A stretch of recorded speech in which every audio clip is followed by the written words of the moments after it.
कृष्ण, आप सभी का स्वागत है आचार्य सीरीज में। मैं हूँ श्री चैतन्य चंद्र दास। आज हम दुर्वास मुनि की एक छोटी सी लीला देखेंगे।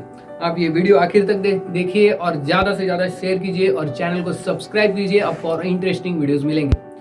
तो एक बार दुर्वास मुनि, जो बहुत बड़े योगी है, तपस्वी है, सन्यासी है, वो वृंदावन जाते हैं। तो दुर्वास मुनि, ये दुर्वास का अर्थ क्या होता है शास्त्र में बताया है। दुर्वास, दुर्वास यानी वो दुर्वा घास का जो जूस होता है उतना ही पीते हैं डेली। वो और कुछ नहीं खाते, हमारे जैसे 3-3 टाइम नहीं खाते। वो दुर्वा ग्रास, जो दुर्वा घास होते हैं, उसका जूस पीते हैं, उस पे जीते हैं। उनको इसलिए बोलते हैं दुर्वास।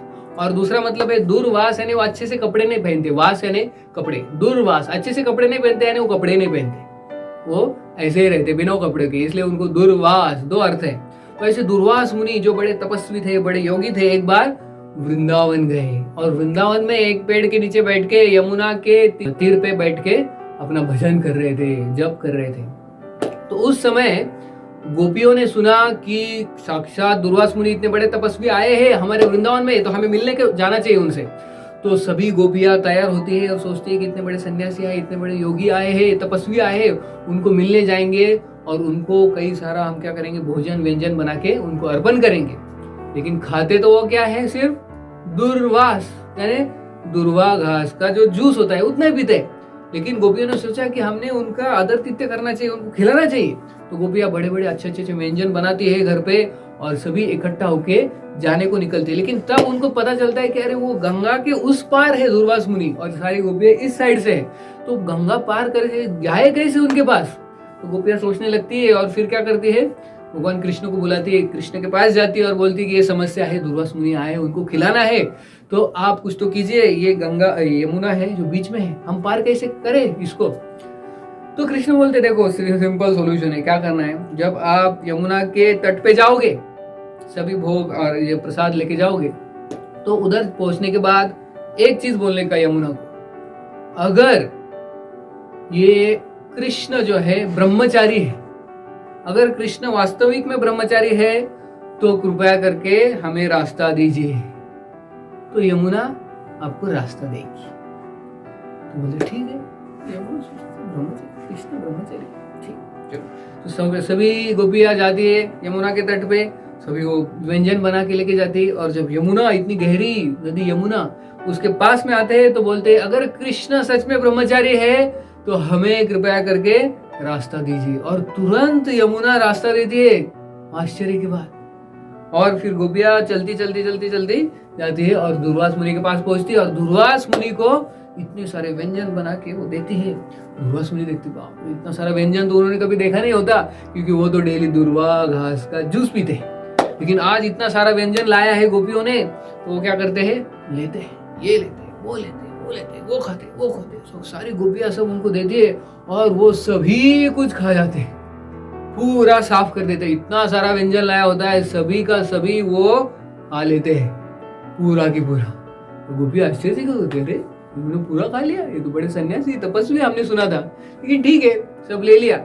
फिर वो गोपियां बोलती है अभी दुर्वास मुनि हमारे पास एक बड़ी समस्या है, अभी हमको फिर से घर पे जाना है, लेकिन अभी यमुना है बीच में, ये गहरी यमुना कैसे पार करें हम, कुछ तो बताइए, उपाय बताइए। तो दुर्वास मुनि बोलते देखो सिंपल है, आप जब यमुना के पास पहुंचोगी, तट के पास, तो क्या बोलना है, अगर दुर्वासा सदा उपवासा, यानी दुर्वास मुनि अगर हमेशा उपवास करते हैं तो कृपया करके हमें रास्ता दीजिए। सदा उपवास, अभी तो इतना पेट भर के खाए है, लेकिन ठीक है, वो कुछ बोलती नहीं है। तो जाती है यमुना के पास और बोलती है अगर दुर्वास मुनि हमेशा उपवास ही रहते, उपवास करते, हमेशा कुछ खाते ही नहीं, तो ये अगर सच है तो कृपया करके यमुना रास्ता दीजिए। और यमुना रास्ता देती और फिर गोपियां चली जाती उस साइड में, घर जाती और सोचती कि ये क्या गड़बड़ है।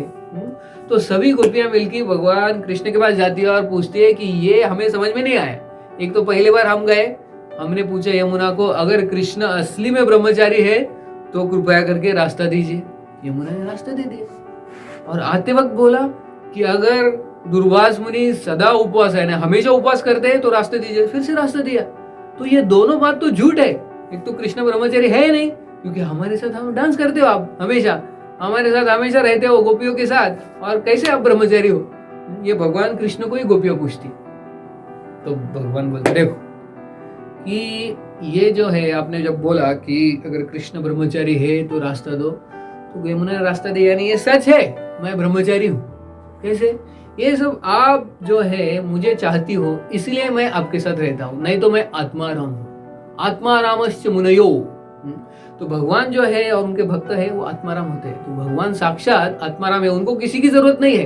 लेकिन क्योंकि गोपियां भगवान कृष्ण को चाहती है, इसलिए भगवान उनके साथ रहते हैं, उनके साथ नृत्य करते हैं, उनके साथ रासलीला करते हैं। लेकिन उनको कुछ भी इच्छा नहीं है, ये गोपियों की इच्छा पूरी करने के लिए भगवान ये सब कुछ करते हैं। तो भगवान बोले मैं ब्रह्मचारी हूँ, मैं आत्माराम हूँ, मुझे किसी की भी जरूरत नहीं है। अच्छा, ठीक है। लेकिन आते वक्त हम जो दुर्वास मुनि को इतना कुछ खिलाया, उन्होंने खाया जल्दी जल्दी, और फिर आते वक्त वो कैसे उपवास है, वो कैसे हमेशा उपवास करते, ये कैसे सच हो सकता है? वो तो बड़ा फीस्ट खाया उन्होंने।